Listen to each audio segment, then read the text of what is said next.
My name still remains Vbuqs, and today we can't talk about urban gospel. And I get Sir Parson. I know him as a radio personality. Sir Parson, welcome. Charlie, thanks, bro. Charlie, so today we can't talk about urban gospel. For real. But before that, I won't make you introduce yourself to my people small. Oh, Charlie. Hello, everybody watching. Charlie, this is Sir Parson. Full name is Benjamin T. Soa. Parson.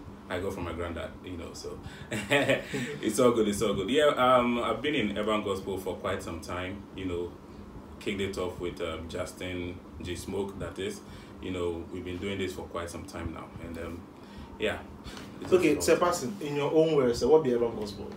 Well, urban gospel, where I'd say urban gospel had to do with a movement, right, of youth trying to transition from secular music into gospel music, typically the hip-hop music, right? Hip-hop, hip life genres and of music, there was a time when people thought, hey, I'm a young Christian coming up, do I still listen to secular music, or is there any music that will still speak to me, and all that? So urban gospel was born quite some time back.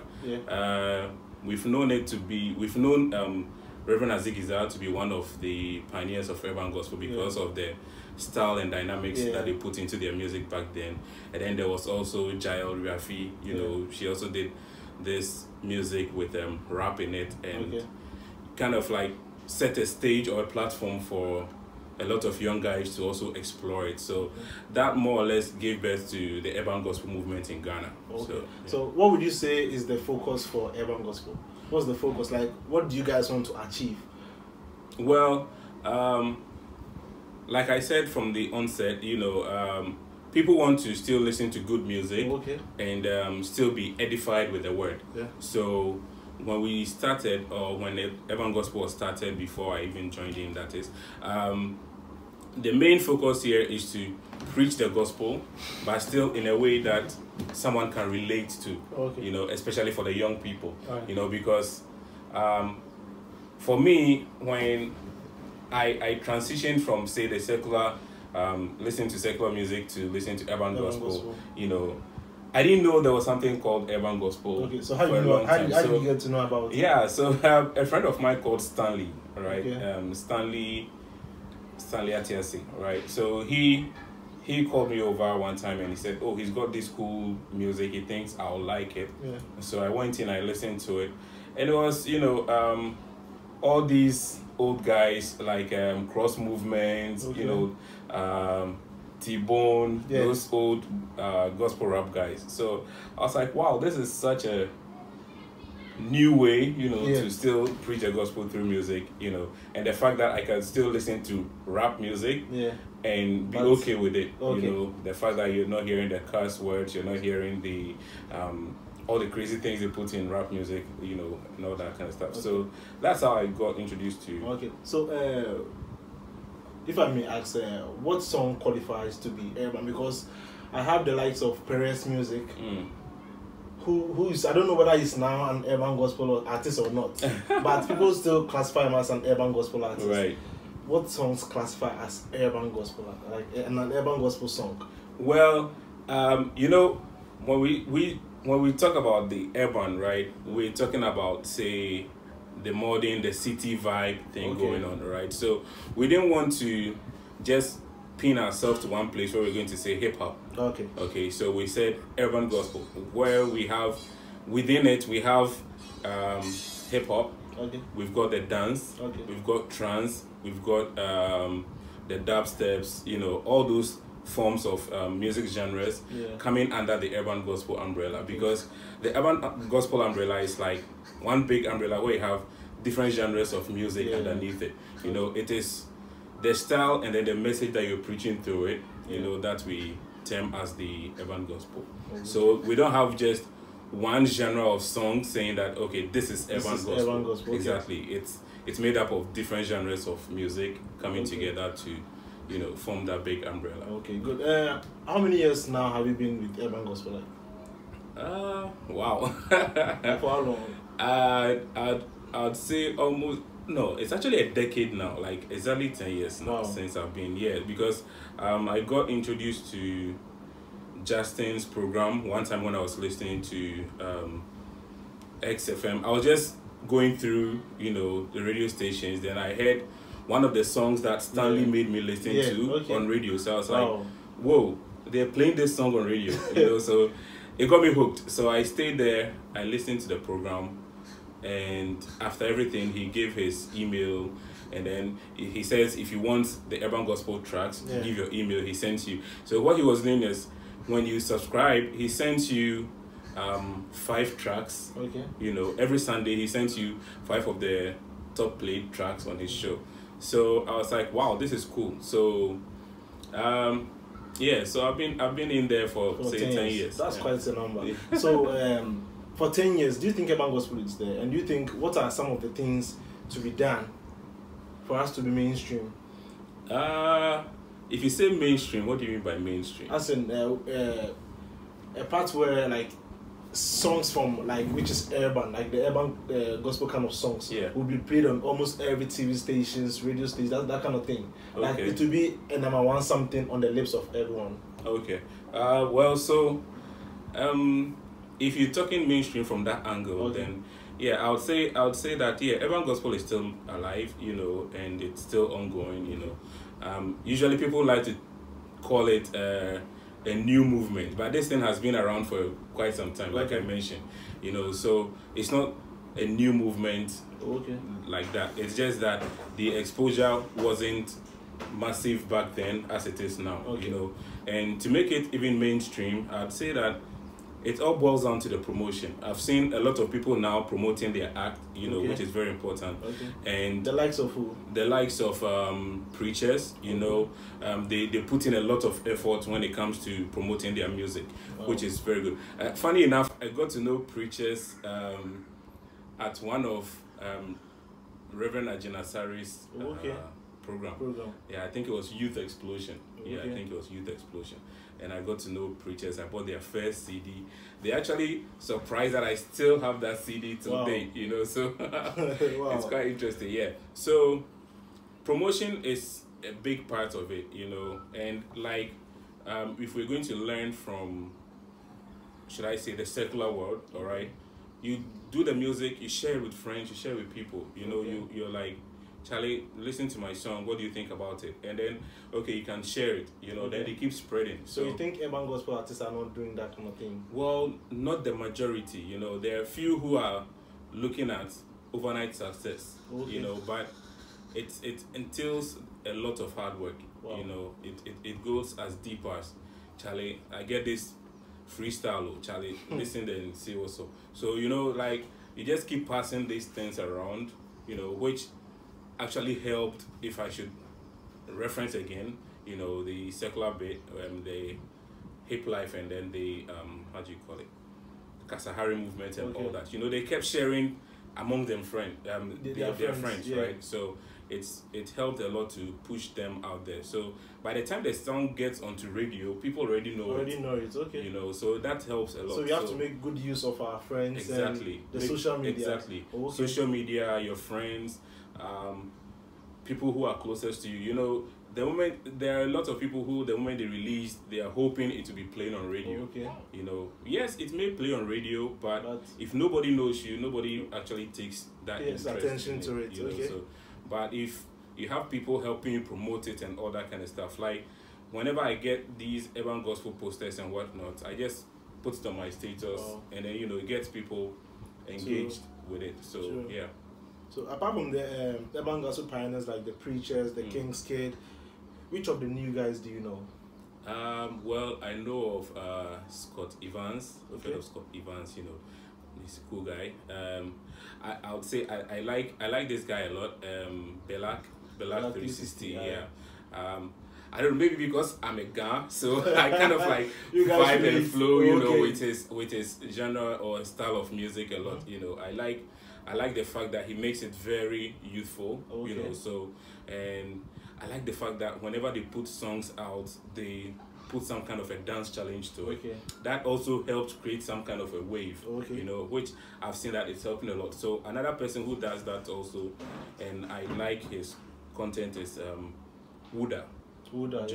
You know, he calls his rapomedy. It's quite interesting, the name for it, but it's like rap and exactly comedy. rap and comedy put together and all that. If you listen to his content, it's really interesting. It keeps you like listening and wanting for more and all that. So these are some of the guys that. Okay, so imagine say you get. Oh yeah, on the female side, there's Miss Walters. Miss Walters, yeah. Right, so yeah. I think so. She's one of the female rappers we have. Yeah. Okay, so make I ask you this: so, if God give you the opportunity to do something for urban gospel, what will it be? I would say create an avenue where people can bring in their songs. You know, create. Should I say? We have all these gospel stations around now. Okay. But you know, the focus more is on contemporary gospel. Yeah. You know, and to me, I feel urban gospel may not be getting the exposure, one, because of the fact that they're not able to record videos for their songs. Okay. You get it? So there are a lot of audios, but there's not enough visual content. What do you think may be the cause of it? You know, shooting a video, people usually think it's expensive. Okay. Yeah, I know when you want to shoot a real quality video, yes, you need those expensive equipment and all that. But if you're a young and upcoming artist, right, I mean, I feel you should make do with what you have. Okay. There is a video that Reach Records put out some time back, right? And then it was all done on a mobile phone. Wow. You know, it was all done on mobile phone. Like, they all recorded their sessions with their mobile phones and then given to a video editor and put all together. Wow. You get it? And I would say, Charlie, these mobile phones are becoming powerful now. You know, the kind of cameras they have on them. You can buy external microphones, like we're off the show earlier on, we're talking about microphones and all that. So, you know, you can get all of these things, and then it helps you to also create videos for your stuff. It doesn't have to be boom, like just like that. You know, you can start with the little that you have, and then it catches fire. Okay, so what would you say is the difference between urban gospel and, let me say, I would like to use the mainstream thing.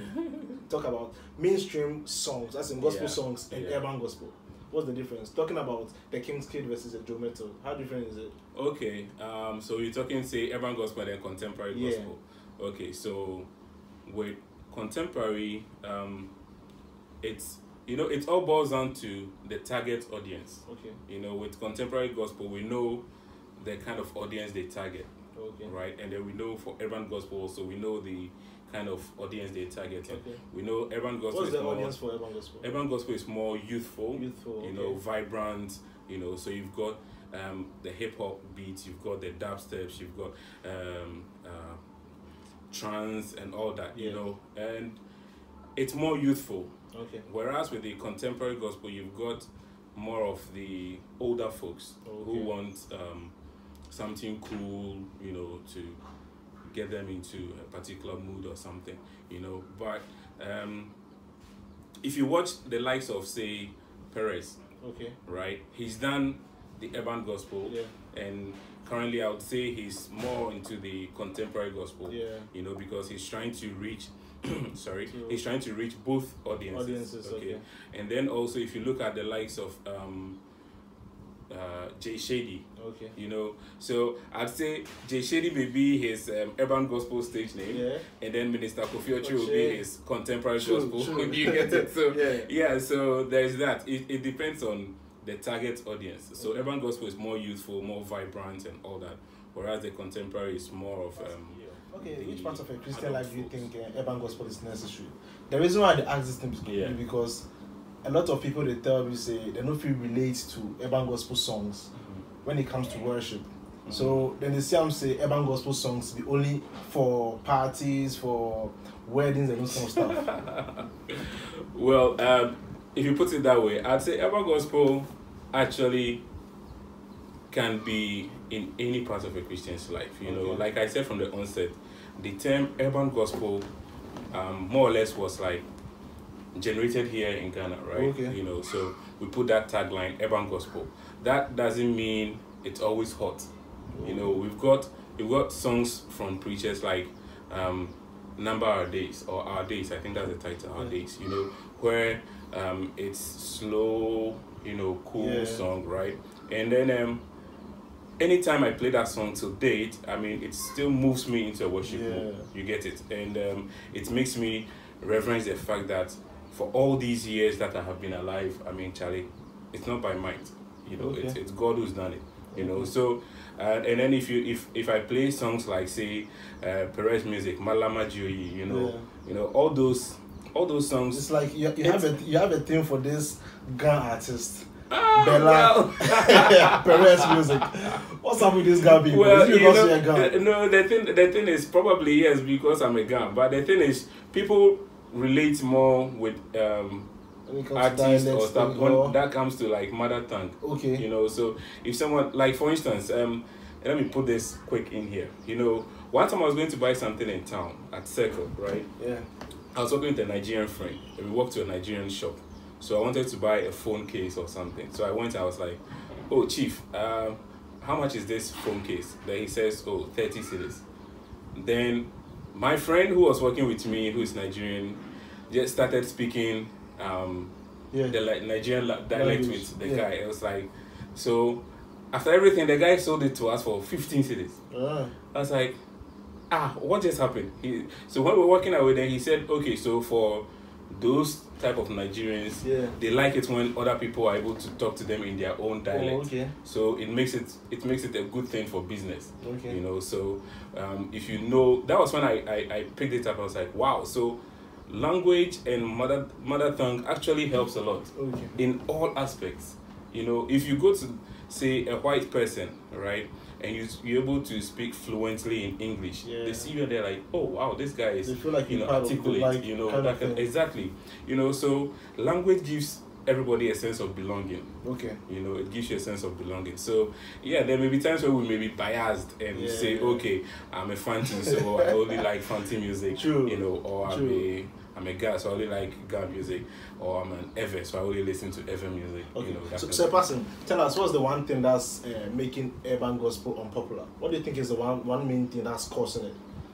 Urban gospel being unpopular? Yeah, because I started following this whole thing around 2013. Until now, like, you understand, I expect it to be somewhere, but where do you expect it? Where do you expect it to like, say everybody jam into it. I think I can like picking someone's phone and seeing like more of urban gospel songs on it, tuning into it FM, Peace FM, Xylophone, and they have a session where only urban gospel songs are played. Right. What do you think is one of the main causes? Well, I'd say it still boils down to the kind of media houses that we have. You get it? The likes of Praise TV, you know, it's pushing it really hard, you know, trying to put it out there. But here's the case, Praise TV is a TV station. A lot of urban gospel guys do not have videos for their songs. So Praise TV is forced to play only the few that they have. You get it?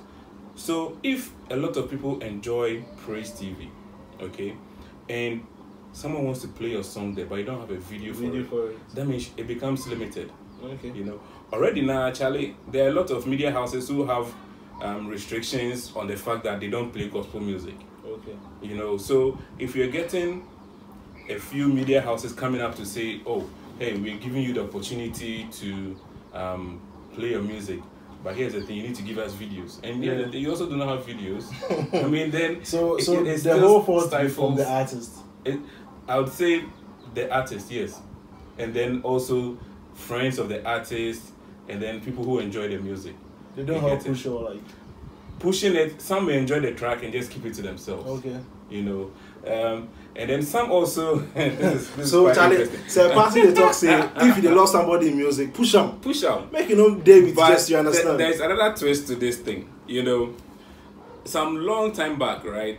I remember one time someone put a song out, and then I shared it via WhatsApp. I did a broadcast and then typed something little about the song and then spread it. And usually my broadcast, everybody is included, including even the artist who sent me the song. So they got to the song and they're like, oh Charlie, the song is not ready to go out. Oh Charlie, oh like for share, for share, So it at that point it makes you wonder like wait so which of the songs am I allowed to share? Because in the that moment where you're feeling happy and you're jamming to the song, you feel, oh Charlie, this song I want everybody to enjoy. And then here's the case, you spread it and the person comes out, Charlie, you for chop or something like that. I mean, I respect the fact that yes, you want to release it at a particular time. You get it. So if you're sharing the song, make sure you tell the person, oh, this song, I mean, I want to release it at this particular date, so do not share it yet. Or say this song is being sold on a online outlet, so I wouldn't like it to be shared freely. That kind of stuff. Then people start respecting that. But if you just didn't say anything to the vibe to Charlie, and I feel Charlie, let me just share it. So the sharing is good, but there are times when people also put limitations on the sharing. Some of the artists put limitation on the sharing. Oh Charlie, this one, for sharing right here. Charlie, but this thing is ministering to people. Oh, I won't put it on a media outlet where people go buy it. But here's the thing: how many people actually, how many people actually go out there to buy the songs? But I think probably they are just then they target more of the international market. If you're targeting international market, it's fine. You get it. So you have your audience there already, who already now know Charlie. They know they get the songs free there, so they will rather buy it. But over here, that is why it seems like a lot of people get issues with Justin. When it comes to uploading to his the website Vbuqs.com. You get it. People feel like Charlie, I want to sell the song and you're uploading it for free on the website. We also feel, Charlie, if the song is ministering to people, Charlie, why don't we just, put it up? Because that's the main reason behind doing it. But then they're also thinking of all the costs they put in whilst they were, So it's a dicey situation when it comes to, making it popular. Nice.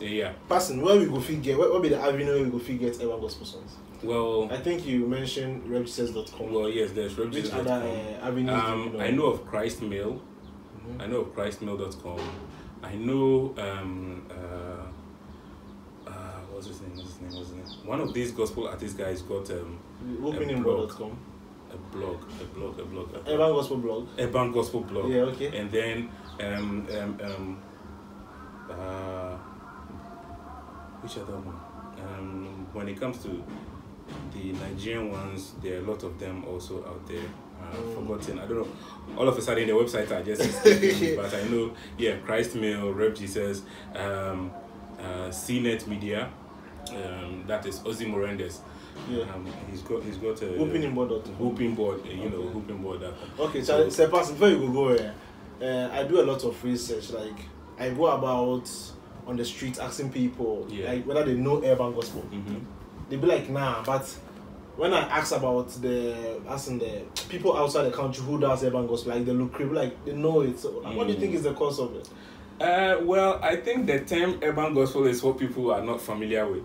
But if you talk of, say, gospel rap, it catches on more faster. Like so do you think we should change the airborne gospel thing to gospel rap? Not necessarily. If you're also trying to build a brand, then definitely you should, keep that also in mind that, hey, this is the brand I'm also building. It's known as airborne gospel. So people need to get used to it. You get it. So so there's that. On the street, the reason why someone may know Lecrae but not know what airborne gospel is, then again, still comes or boils down to the exposure. You get it. Like I said, most of these media houses play music videos. But because our local guys do not have a lot of music videos for their songs, right? The media houses are forced to play music videos of those foreign guys. Charlie, passing the talk, say people where they shoot audio, where they shoot video. Shoot videos make you play for you. Exactly. You understand? Exactly. So say if you go about the street with the axe, Charlie, King's Kid, they say, Scott Evans, Kobe Sam. Charlie, so people making the shoot video. Charlie, Parsons, be nice having you. Charlie, but before you go, I want make you tell people something about urban gospel. Yeah. Okay, so all right. So what I'm going to say is, to the artist, first of all, you know, you need to invest a lot of time into your work. You know, you need to invest not just the money bit, but the spiritual aspect of it. You need to pray. You need to commune a lot. You know, read your Bible, know what you're talking about when it comes to the song. Okay, so that is very important for an artist. You know, if you listen to the likes of the Lecrae's and the rest, if you listen to the lyrics, you can tell these people know what they're talking about. You know, and their content are very diverse. They touch on a whole lot of issues. And they're able to touch on a whole lot of issues because they've done a lot of digging on it. They've done research work. They've done their praying bit on it. They've done, you know, a whole lot of things to put together that song, you know. But over here, there are a few people who put out just one song and people are vibing to it and they're like, you know, so these are the kind of songs I'm going to be doing. Pastor, I know cut you short again. Charlie, yesterday I posted something for Facebook. I think in Ghana, the reason why some of our musics are not selling is because we don't get structure. Structure. Because I know upcoming artists within the UK and stuff. Like, because of the structure. You know, they have avenues to this Spotify, this iTunes, like easy. They go free access them very easy. So they put their songs there, even if they don't have shows to play. Then they get some returns because their friends won't have the song for free. They'll buy it. So I think say one of the causes of this whole thing be about, you know, get better structure. The reason why some people know Lecrae past King's Kid, not be sick of anything, not be sick of it, they do good music past them. But to me, I think because of structure. What do you see? That's what I keep saying, that when you say structure, right? We have the formal and then the informal. Okay. So if you do not have the formal set in place, why don't you make use or take advantage of the informal ones, which are your friends, you know, creating very funny videos of your song, or, you know, and putting it out there, or creating dance challenges and all that. You know, like the saying goes, no publicity is bad publicity. That's true. You know, so if you have your song out there and people, you want it to go far, then make sure you use it for a lot of things. You get it. But here's a case where, Charlie, the song now, you put it in some video and the person will say, oh, why did you put my song in this video? That's true. You know, that kind of stuff. So, Charlie, it becomes hard. So structure, yes, but the structure, we have the formal, then we have the informal. You know, the formal ones are the outlets that we want to make money with. You know, and currently, I think the only platform here, I don't know, but to what I know as of now, I think Aftown. Aftown. Aftown is only the website where you can upload and still make some money off of it. But you know, good news we say, openingbot.com, if you want to sell a song, if you push it, we'll sell them for you. Cool. So yeah, then we have all these structures now coming in place. You know, but for now, I think we're just limited to the informal way of, you know, getting our songs out there. Yeah. So we should make use of each and every avenue at all that we get. So, Pastor, I would like to say a very big thank you for coming. Charlie, God bless you, Charlie. Thank you too, bro, for having me on. All right, thank you. That was Parson right there. He's a radio personality and urban gospel. He love urban gospel, so you have. And thank you very much for watching this video. I hope you learned a lot about urban gospel. But before you go, make sure you subscribe, share the stuff. Charlie, make we move you, Bob. So thank you for watching. The name still remains Vbuqs. Thank you for watching.